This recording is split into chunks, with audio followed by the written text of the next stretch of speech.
没有坤坤的怪兽要怎么尿尿？居然是从奈子里，这绝对是4月最没素质的男主。当街尿尿后，哭喊着自己要嫁不出去了。他叫卡夫卡，是一名怪兽尸体清洁工。这个世界时不时会有各种怪兽出没，比如现在这只体型庞大的恐龙兽，而政府也有相当丰富的处理经验，将附近的人员疏散引导至避难所后，又用战斗机将怪兽引到了宽阔的地方。其他地方的人们都在兴致勃勃地看着直播，和大部分观众期望的一样，前来解决的正是最强的第3部队。队员们统一的战斗服，直接从直升机上跳下来，然后配合默契的迅速将怪兽击倒。附近的天空仿佛下了一场血雨。站在怪兽尸体上英姿飒爽的女孩，就是第3部队的队长亚白米娜。那么问题来了，怪兽解决之后的战场要怎么办呢？当然是交给卡夫卡所在的清理公司，他们要将怪兽进行分尸处理，划开肌肉后，新鲜的尸体往往还会溅出血，更别提腥臭的内脏之类的处理了。还要时不时搞一些样本给科技公司。这时有人下令吊起内脏，卡夫卡大惊，那个还不能提起来呀！然而已经晚了，爆炸的内脏直接灼烧了离得最近的队员。卡夫卡上前帮忙处理伤口，看得出来他的经验相当丰富。而这么庞大的怪兽尸体，他们要在1周内处理完毕。刚讨论完，可怜的卡夫卡就被调去了肠道区域。肠道是怪兽们最恶心的内脏，可想而知能从里面发现什么宝贝。反正卡夫卡每次处理肠道都恶心的吃不下饭。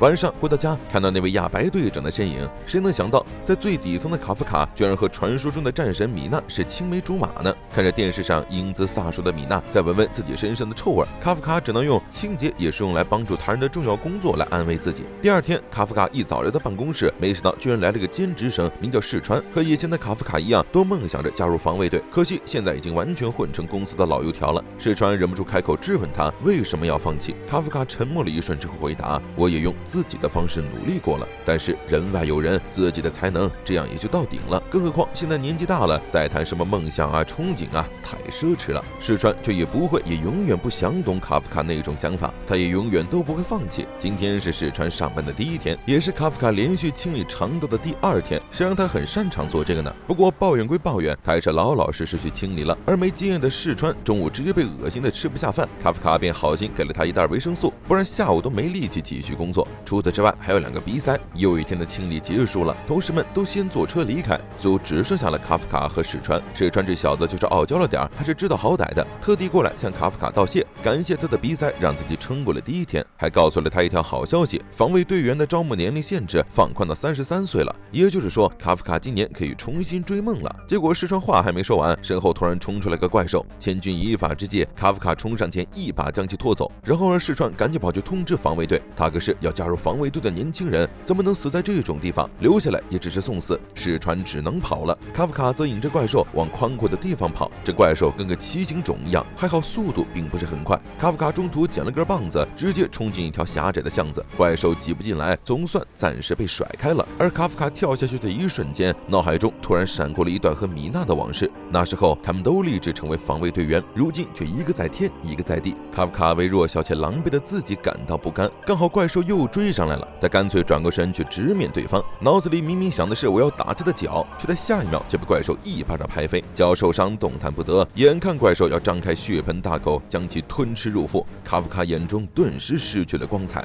他绝望了。但绝望之际，世川居然举着武器又回来了，这一次轮到他救前辈了。更何况如果他真的丢下卡夫卡一个人逃跑，又有什么资格成为防卫队员呢？当然跑回来是因为他通知了防卫队。看着后辈为了不能动的自己和怪兽激战，不甘和愤怒充斥了卡夫卡的内心，他大吼一声可恶呀！结果一只白虎突然冲上来，随之而来的还有米娜。只是电光火石之间，那只把世川和卡夫卡逼到绝望的怪兽就成了一滩烂肉。米娜冷漠地下达指令，让队员们送伤者去治疗，仿佛根本就不认识卡夫卡一样。卡夫卡和世川一起被送到了医院，世川很感谢前辈的救命之恩，傲娇地称赞他很帅气，同时觉得如果卡夫卡放弃成为防卫队员的话，未免太遗憾了。这番话让卡夫卡终于停止了自欺欺人，什么年龄大，什么能力不够，都是借口而已，他还是想成为防卫队员呢。结果话音刚落，就看到面前出现个小怪兽，还不等卡夫卡尖叫喊人，小怪兽居然直接飞到他嘴里。紧接着卡夫卡的身体发生了异变，在病床上扭曲呻吟。听到隔壁床动静的世川赶紧下床查看，拉开帘子一看，被眼前的一幕惊呆了。他那么大一个前辈呢，怎么变怪兽了？比他更惊骇的是卡夫卡自己，发生了什么事儿？偏偏这时候有个老头路过，直接冷静掏出手机打给了防卫队。虽然不知道咋回事，世川还是慌忙喊前辈快逃。2人逃跑之后，防卫第3部队也集结了，政府也通知附近的居民进入避难所。时间回到不久之前，卡夫卡现在虽然是怪兽形态，但并没有失去理智和身体的控制能力。看到老头吓得不行，石川赶紧让前辈给老爷子笑一个，结果笑完之后，老头直接吓晕了。卡夫卡慌慌张张上前关怀老头，只是扶了下墙，就把整个病房给震塌了。这下其他病房的病人也出来了，一看，我操，有怪兽啊！再继续待下去，卡夫卡还不知道会惹出什么祸，连忙跑到窗边想拉开窗户跳下去，这么一拉，直接把整面墙毁了。还不等卡夫卡为自己现在的力量得意，就听到护士小姐的声音，当务之急还是得快逃。石川大脑风暴，首先还是得确认这个怪兽究竟是不是前辈。一回头看那个奇形种，傻了吧唧的前辈还在那里。石川快看，我在生吞活鸟哦！好在很快就变回了人性。结果跑着跑着，这不靠谱的前辈又说想尿尿，于是就出现了开头的一幕。原来怪兽是用奈子尿的。当街小便之后，卡夫卡就哭着喊着说自己嫁不出去了，躺在地上为自己的未来感到绝望，尤其是意识到自己没法再当防卫队员了。这时卡夫卡似乎听到了地下传来什么声音，脑海中随之出现了怪兽的脸。与此同时，防卫队也收到了第二只怪兽出现的通知，米娜不得不带着一部分队员去新的地点。新怪兽的出现对于卡夫卡来说未尝不是件好事，防卫队一部分注意被那边吸引，他也能更好的逃脱了。但卡夫卡毅然决然往他感应到的怪兽方向跑去。一个女人被压在了废墟下，她的女儿正拼尽全力想救妈妈出来。就在这时，两个滴溜溜的大眼珠子出现在小女孩身后，妈妈让女孩自己快逃，可女孩说什么都不愿意扔下妈妈。下一秒，怪兽就掀开了他们顶上的废墟，眼看母女俩要成为怪兽的餐点，卡夫卡来了，一拳就将庞大的怪兽打飞。打完他自己都震惊了，我去，我居然这么强！小女孩以为这也是个坏怪兽，吓得瑟瑟发抖，尤其是在看到卡夫卡扮鬼脸之后。好在石川及时赶到安抚了女孩，卡夫卡也赶紧把石板掀开，救出了女孩的妈妈。没想到那只怪兽又卷土重来，这一次卡夫卡想全力打出一拳，看看自己的极限在哪里。等石川带着母女俩远离之后，卡夫卡将全部力量积蓄在掌心，然后全力挥出一拳，怪兽直接飞出去，在空中爆炸，战场也被这场血雨洗刷。石川同样不敢置信，卡夫卡回过神来想送女孩的妈妈去医院，然而看着她浑身鲜血的模样，女孩吓得缩回石川身后，但卡夫卡还是上前安抚对方，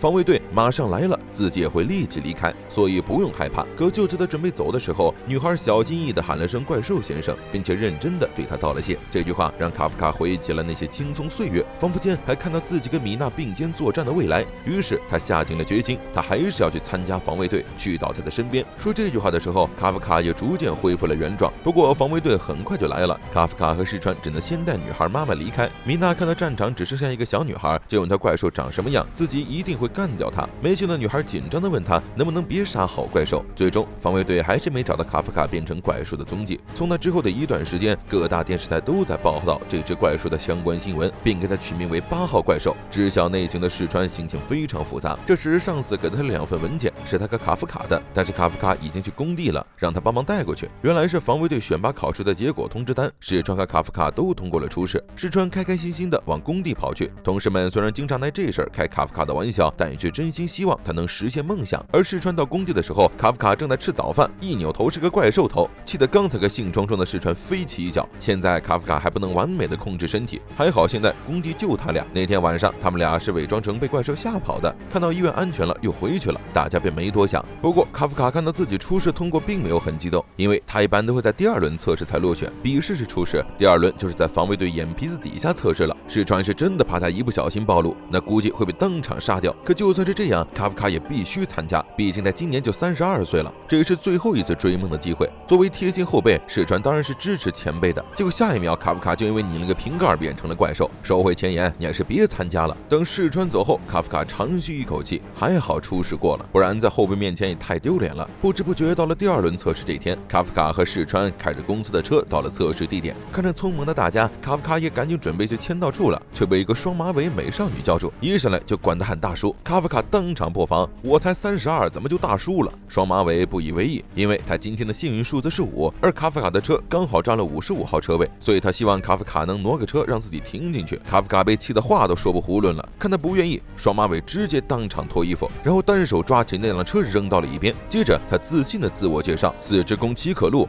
爱好是杀怪兽。说完后凑到了卡夫卡面前嗅了嗅，质问他为什么一身的怪兽味儿。